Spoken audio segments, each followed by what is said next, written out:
जय हिंद प्यारे साथियों। स्वागत है आपका आपके अपने YouTube चैनल एक गणित में। साथियों, आप देख सकते हैं, आप अपनी स्क्रीन पर देख रहे होंगे उत्तर प्रदेश पुलिस भर्ती एवं प्रोन्नति बोर्ड।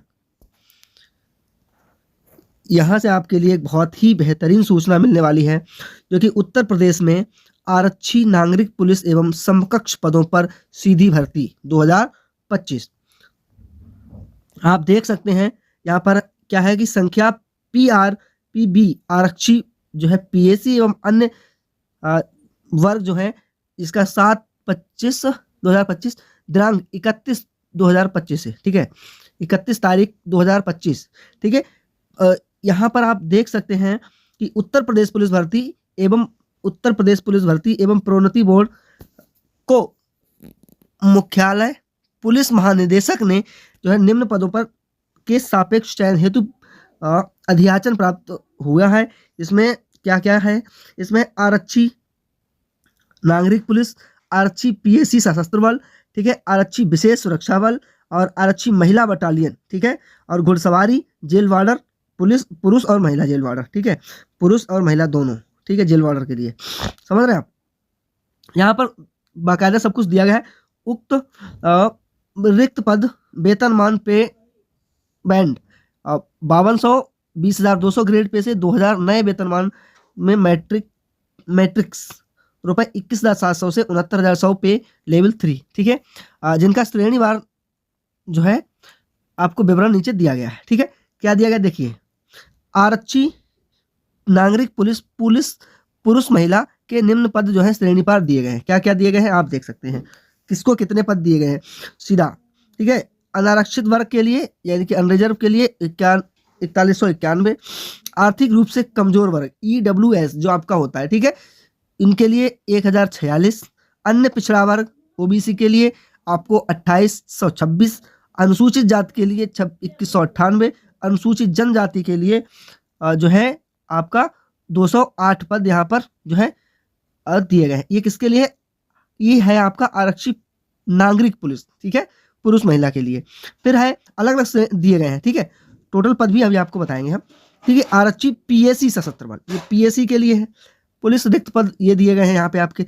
अनारक्षित के लिए 6000, ठीक है, और 1500 EWS वालों के लिए ये आपके दिए गए 1512, और अन्य पिछड़ा वर्ग के लिए दिए गए 4083, अनुसूचित जाति के लिए 76, और अनुसूचित जनजाति के लिए 3000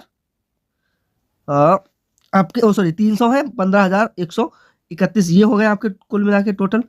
इसके बाद ये आप देख रहे होंगे आरक्षी विशेष सुरक्षा बल, ठीक है, आरक्षी विशेष सुरक्षा बल रिक्त पदों पर श्रेणीवार केवल पुरुषों के लिए है। ये किसके लिए है? Only for man. अनारक्षित के लिए कितना है भाई? 500 जो है 538 है ये, ठीक है, 538, और EWS के लिए 134, 362 जो है आपका OBC के लिए है, अन्य पिछड़ा वर्ग के लिए, अनुसूचित जन SC के लिए 281, ST के लिए 26 केवल 1341 पद यहाँ ये हो जाते हैं। महिला बटालियन, ठीक है, महिला बटालियन जनपद लखनऊ, बदायूं व गोरखपुर हेतु, ये बात ध्यान रखने वाली है। ये महिला बटालियन में यहाँ पे केवल गोरखपुर, बदायूं और लखनऊ, ठीक है, हेतु महिला आरक्षी के रिक्त पदों की श्रेणीवार केवल महिलाओं अभ्यर्थी, ओनली यहाँ पे महिलाएं ही जो है वो आवेदन कर सकती हैं इसमें। ठीक है, इसमें कितने पद हैं? 2282 पद हैं कुल। अनारक्षित वर्ग के लिए है यहाँ पे आपके जो आप देख सकते हैं कितने हैं, 916, और EWS के लिए 228, अन्य पिछड़ा वर्ग के लिए है 615, और अनुसूचित जाति के लिए है 478, और ST जो की है आपका अनुसूचित जनजाति उसके लिए 45 पद आपके दिए गए। 2282 पद है कुल। घुड़सवार जो पुलिस होती है, आरक्षी घुड़सवार पुलिस के रिक्त पद है वो यहाँ पे टोटल पद आपके 71 है ओनली। घुड़सवारों के लिए ये 71 पद है। 30 जो है रिजर्व के लिए, EWS के लिए 7 है, OBC के लिए 19 है, SC के लिए है 14, ST के लिए 1 पद है यहाँ पे। ठीक है, चलिए। जेल वार्डर पुरुष के लिए 3200 पद हैं साथियों, यहाँ पे आप देख सकते हैं। ठीक है, और अनारक्षित वर्ग के लिए हैं कितने यहाँ पे, ये मैं क्यों बता रहा हूँ आप ये समझिएगा। ये हम इसलिए बता रहे हैं आपको क्योंकि इस बार श्रेणीवार जैसे मतलब किस पद के लिए आप जो है अप्लाई कर रहे हैं, वो आपको पहले ऑनलाइन जो एप्लीकेशन आप फिल करेंगे उसमें ही आपको बताना पड़ेगा, ठीक है। तो इसलिए ये सारी चीज़ें हम आपको अभी से बता दे रहे हैं कि इसमें कितने पद हैं। आर्थिक रूप से कमजोर के लिए इसमें यहाँ पे हम बात कर रहे हैं जेल वार्डर के लिए, ठीक है, जेल वार्डर पुरुषों के लिए। तो ये यहाँ पर कुल मिलाकर 3279 पद हैं, ठीक है। और फिर बात करते हैं जेल वार्डर महिलाओं के लिए, तो महिलाओं के लिए 106 पद हैं यहाँ पर जेल वार्डर में, ठीक है। 44 पद रिजर्व के लिए हैं, 10 EWS और 28 OBC के लिए। अनुसूचित जनजाति के लिए आपके यहाँ पे 22 पद हो जाते हैं साथियों, ठीक है। तो इस तरीके से कुल मिलाकर ये आपका मोटा मोटी आप समझ रहे होंगे, ठीक है। अब कैसे, कब से, कहाँ आवेदन होंगे ये आप समझिएगा, ठीक है। सबसे पहले आरक्षी जो है, आरक्षी PAC, सशस्त्र पुलिस, आरक्षी विशेष सुरक्षा बल व आरक्षी घुड़सवार पुलिस पदों पर चयन हेतु अभ्यर्थी पत्र जो है पात्र होंगे, ठीक है। दूसरा नोटिस आपके लिए नोट है ये यहाँ पे, ये है आपका दूसरा, उत्तर प्रदेश पुलिस में महिला बटालियन हेतु महिला आरक्षी पदों पर चयन केवल महिला अभ्यर्थी ही पात्र होंगे, ठीक है। उत्तर प्रदेश में महिला बटालियन के लिए ओनली महिलाएं ही इसके लिए अवेलेबल हैं, ठीक है। ये चीज आप समझ गए होंगे। हाँ, परीक्षा के पूर्व किसी भी समय रिक्तियों की संख्या परिवर्तित की जा सकती है। अच्छा, जो परीक्षा से पहले मतलब जो आपको पद दिए गए उनमें परिवर्तन किया जा सकता है, ठीक है। ये चीज बहुत ही आपके लिए खास होने वाली है। यहाँ से आप समझ सकते हैं बढ़ भी सकते हैं और पद कम भी हो सकते हैं। भर्ती किसी भी समय या भर्ती के किसी स्तर पर बिना कोई कारण बताए आप जो है निरस्त की जा सकती है। अच्छा, किसी समय भर्ती के किसी स्तर पर बिना कोई कारण बताए निरस्त की जाती। अच्छा, ये बात तो नहीं समझ में आ रही है। चलिए कोई बात नहीं, देखते हैं आवेदन कैसे। ऑनलाइन आवेदन की तिथि यानी कि आज आप देख रहे हैं 31 तारीख है, हाँ, तो आप 31 तारीख को अगर आप देख रहे हैं तो 31 तारीख से लेकर 30 जनवरी तक, 31 दिसंबर 2025 से लेकर 30 जनवरी 2026 तक ये फार्म फिल किए जाएंगे। ऑनलाइन आवेदन आपका जमा किया जाएगा। फिर शुल्क जमा करने की भी सेम डेट है, ठीक है। हाँ, जमा किए गए शुल्क समायोजन की तिथि आपकी 31/12 से 2 तक है, यानी कि 2 फरवरी तक चलेगा ये। अभ्यर्थी अपना OTR करा ले 1 टाइम, ठीक है, रजिस्ट्रेशन करा ले, उसके बाद ही ये फार्म आप फिल कर पाएंगे। आपका ज़्यादातर बच्चों का OTR होगा, किसी ने होमगार्ड में फार्म भरा है या किसी ने आपका भरा है, किसमें भरा है, उसमें SI में, तो आपका होगा, ठीक है। यहाँ पर एक बार आवेदन पत्र वैधता देने के बाद किसी भी प्रकार का परिवर्तन अनुमान्य नहीं होगा, ठीक है। चलिए आगे बात करते हैं आवेदन की प्रक्रिया कैसे क्या होती है। देखिए, सामान्य EWS या अन्य पिछड़ा OBC EWS वर्ग के अभ्यर्थी को 500 रुपए देने पड़ेंगे। अनुसूचित जाति जनजाति के लिए 400 रुपए बच्चों को देना पड़ेगा, ठीक है। ये भी चीज आप समझिए रहे होंगे, ठीक है।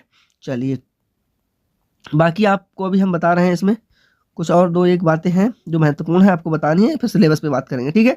हाँ, यहाँ पे पुरुष अभ्यर्थी दिनांक 1/7/2025 को 1 तारीख यानी कि आपका 1 जुलाई 2025 को 18 वर्ष की आयु प्राप्त कर ली हो उसने, ठीक है, और 22 वर्ष की आयु प्राप्त ना की हो।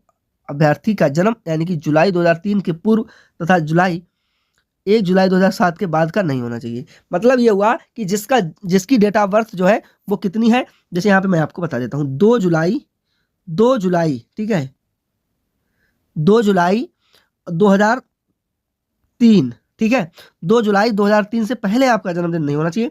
और यहाँ पर बाद में आपका जो जन्मदिन है बच्चों, वो आपका कहाँ पे, बाद में आपका जन्मदिन 1 जुलाई 2007 के बाद का नहीं होना चाहिए, ठीक है। इसके बीच में आपकी अगर डेट ऑफ बर्थ है तो आप फॉर्म अप्लाई कर सकते हैं, ठीक है, समझ गए होंगे आप सभी। महिलाओं के लिए क्या है, वही 1/7/2025 से जो है और 18 वर्ष की आयु प्राप्त कर ली हो, वही बात है, 1/7/2025 को 25 वर्ष की आयु प्राप्त ना की हो, अर्थात जन्म तिथि जो है वो आपकी कितनी नहीं होनी चाहिए, 2 जुलाई 2000 के पूर्व की नहीं होनी चाहिए, अर्थात अब 1 जुलाई 2007 के बाद की नहीं होनी चाहिए, ठीक है, समझ गए होंगे। चलिए, और आयु की जो छूट है वो आपकी उसके हिसाब से मिलेगी, किसके हिसाब से मिलेगी, आयु की छूट आपकी मिलेगी कैटेगरी के हिसाब से। चलिए, श्रेणीवार अधिकतम आयु सीमा का जो छूट तालिका है वो यहाँ पे आपको दिया गया है। चलिए हम आपको बताते हैं। सबसे पहले हम ले लेते हैं यहाँ पर इस तरीके से, ठीक है। देखिए, श्रेणी है ये पुरुष की आयु, ये महिलाओं की आयु, इस चीज को समझते चलेगा।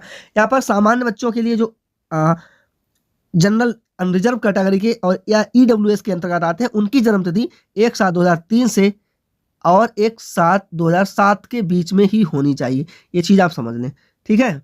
इतनी होनी चाहिए आपकी जन्मतिथि। और महिलाओं की एक साथ 2000 से एक साथ 2007 तक चलनी चाहिए, ठीक है। इसके बाद यहाँ पर आप देख रहे होंगे 5 साल का इन्हें कंसेशन मिलता है, किसको, ओबीसी वालों को। अनुसूचित जाति श्रेणी में अभ्यर्थी को अधिकतम आयु 5 वर्ष की छूट अनुमान्य है, ठीक है, जो कि 7 मतलब 2 तारीख 7वां महीना 1998 में जिसका जन्म हुआ है और 1/7/2007 तक आप देख सकते हैं इसका जो है मान्य रहेगा। 1995 से लेकर और 1/7/2007 तक इनका जन्म होना चाहिए, महिलाओं की जन्म तिथि, ठीक है। यही सेम जो है डेटा वो अनुसूचित जाति के लिए है, अनुसूचित जनजाति के लिए, ठीक है।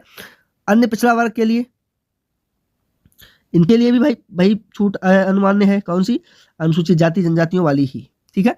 तो ये तो पूरा सेम ही रहता है, आपका देख रहे होंगे, ठीक है। ये महिला पुरुषों के लिए है, ये महिलाओं के लिए है, ठीक है। चलिए अगला है, हम आप बात करते हैं उत्तर प्रदेश कर्मचारी अधिकतम आयु 5 वर्ष की छूट अनुमान है, वही बात है। जो कर्मचारी हैं उनके लिए, जो उत्तर प्रदेश राज्य में कर्मचारी अभ्यर्थियों को, जो कर्मचारी हैं किसी भी पद पर हैं उत्तर प्रदेश में, तो उनके लिए भी 5 वर्ष की आयु में छूट है। उत्तर प्रदेश राज्य के भूतपूर्व सैनिक अभ्यर्थी को सेना में जो है उसको 3 साल की छूट मिलेगी, ठीक है। उसके बाद हम आप बात कर लेते हैं थोड़ा सा, आपको देखिए बेटा बहुत अच्छी भर्ती है और इस वैकेंसी को आप समझ लिए एकदम बिंदास तरीके से तैयारी करनी है इसकी, ठीक है। कहाँ करनी है आपको, कहाँ करनी है साथियों, याद होगा आपको, कहाँ करनी है, एके गणित पर। कहाँ करनी है, एके गणित पर। हम आपको पूरा कंटेंट जो है मैथ अनुसार यानी कि मेरे द्वारा पढ़ाया जाएगा और एक सर और हैं आपके, दूसरे सर आ रहे हैं जो आपको यहाँ पर क्या पढ़ाएंगे, जीके जीएस पढ़ाएंगे। क्या पढ़ाएंगे बच्चों, जीके आपके लिए वो पढ़ाने वाले हैं। क्या पढ़ाएंगे, जीके पढ़ाएंगे आपको, ठीक है। तो ये चीज़ को आप याद रखेंगे, मेरे द्वारा आपको मैथ रीजनिंग ये सब पढ़ाया जाएगा और वो जो सर हैं वो आपको पढ़ाएंगे, हाँ ठीक है। चलिए अब बात करते हैं अनारक्षित अभ्यर्थियों के लिए 30%। यहाँ पे थोड़ा सा ये मैं आपको ये समझा देता हूँ। यहाँ पे क्या है कि आपकी जो परीक्षा है, लिखित परीक्षा में मतलब ऑब्जेक्टिव प्रश्न वस्तुनिष्ठ होते हैं, ठीक है। और प्रत्येक प्रश्न का प्रकार मतलब जो है इनका प्रकार ऑब्जेक्टिव होता है। लिखित परीक्षा में 300 अंक की होगी, 300 नंबर की आपकी परीक्षा होगी बच्चों, ठीक है। 300 नंबर की आपकी परीक्षा होगी जिसमें 2 घंटे का आपको समय मिलेगा, ठीक है, समझ रहे हैं, 2 घंटे का आपको समय मिलेगा। और आप समझ सकते हैं लिखित परीक्षा में 4 विषय होंगे। कितने विषय होंगे, 4। सामान्य ज्ञान, सामान्य हिंदी, संख्यात्मक या मानसिक योग्यता और मानसिक अभिरुचि और बुद्धि लब्धि या तार्किक क्षमता।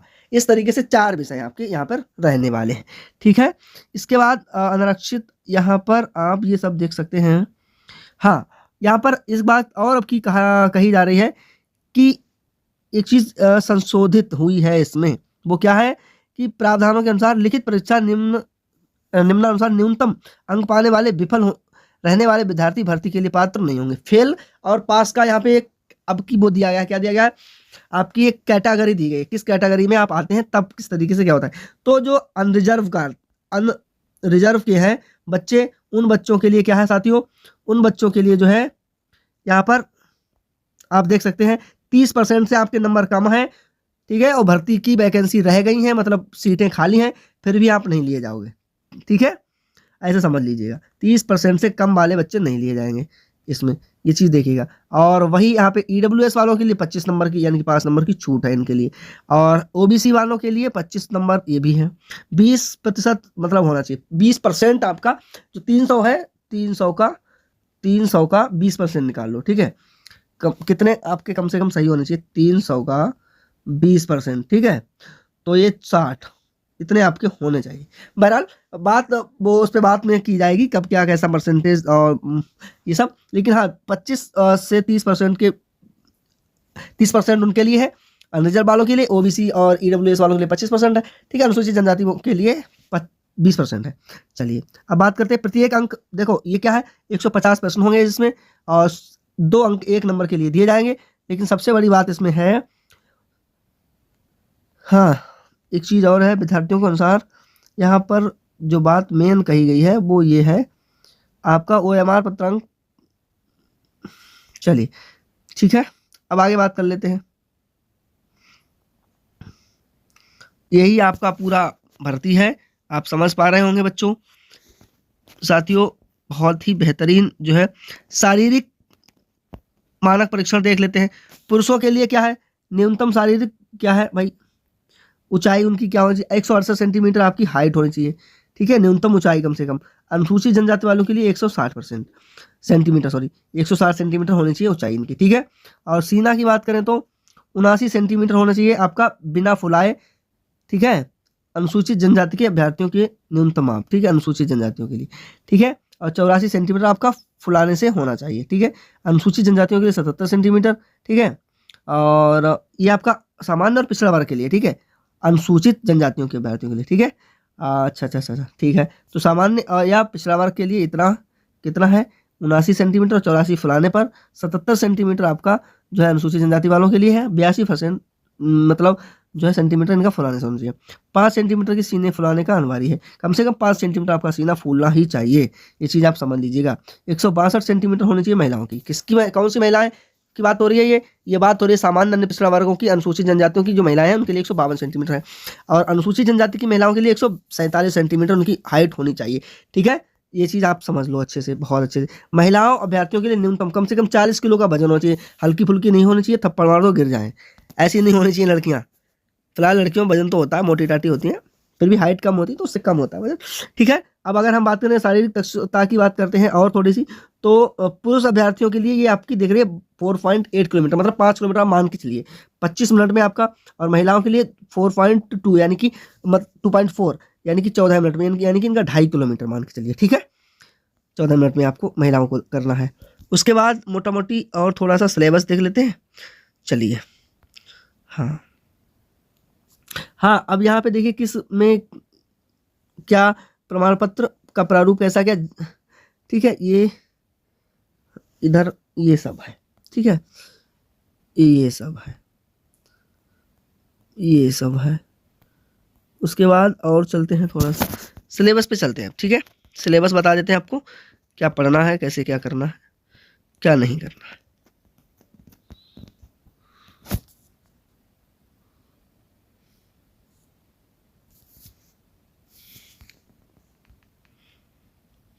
ये देख लीजिएगा क्या है, ये लिखित पाठ्यक्रम विषय सामान्य ज्ञान, सामान्य हिंदी, और ये सब है आता है आपका, ठीक है, जिसमें से सारे कुल मिलाकर 30 अंक का 300 अंक का रहता है, 150 प्रश्न होते हैं, 300 नंबर का होता है, ठीक है। चलिए, इसमें क्या है, सामान्य ज्ञान, जीके में जो सिलेबस होमगार्ड में हम पढ़ा रहे हैं आपको, वही सिलेबस मतलब जीके में आपका रहने वाला है। उसमें कुछ भी मुझे ऐसा नहीं दिखता अभी कुछ बदलाव है, ठीक है, होगा तो हम आपको जरूर बताएंगे। अंतर्राष्ट्रीय, राष्ट्रीय एवं अंतर्राष्ट्रीय महत्व, सामायिक विषय, राष्ट्रीय अंतर्राष्ट्रीय संगठन, मुद्रीकरण, ये सब वही सारे सब्जेक्ट हैं। मतलब जीके की बात करें तो जो होमगार्ड में, इसमें हिंदी आपकी ऐड हो गई है बच्चों, हिंदी यूपी पुलिस में आने वाली है आपकी, बहुत तगड़ी वाली। हिंदी व्याकरण, मौलिक, ये सब ये हमारे द्वारा ही आपको पढ़ाया जाएगा, ठीक है। और हिंदी वर्णमाला, तत्सम, तद्भव, विलोम शब्द, अनेकार्थी, एकार्थी, ये सारे छंद, हिंदी भाषा के पुरस्कार, विधियाँ, प्रसिद्ध कवि, लेखक, उनकी प्रसिद्धि, रचनाएं, ठीक है, छंद, अलंकार, वाच्य, उपसर्ग, प्रत्यय, संधि, समास, चिन्ह, ये सारी चीज़ें हिंदी में आपकी आने वाली। संख्यात्मक मानसिक योग्यता की बात करें तो नंबर सिस्टम में मैथ मेरे द्वारा ही आपको यहाँ पे पढ़ाया जाएगा, सरलीकरण, ठीक है, डेसिमल एंड फ्रैक्शन, दशमलव और भिन्न, ठीक है, समझ पा रहे हैं। और महत्तम, समावर्तक, लघुत्तम, highest common factor and lowest common factor, ठीक है, कॉमन मल्टीपल, ये सब कुछ मेरे द्वारा आपको पढ़ाया जाएगा, ठीक है। Ratio and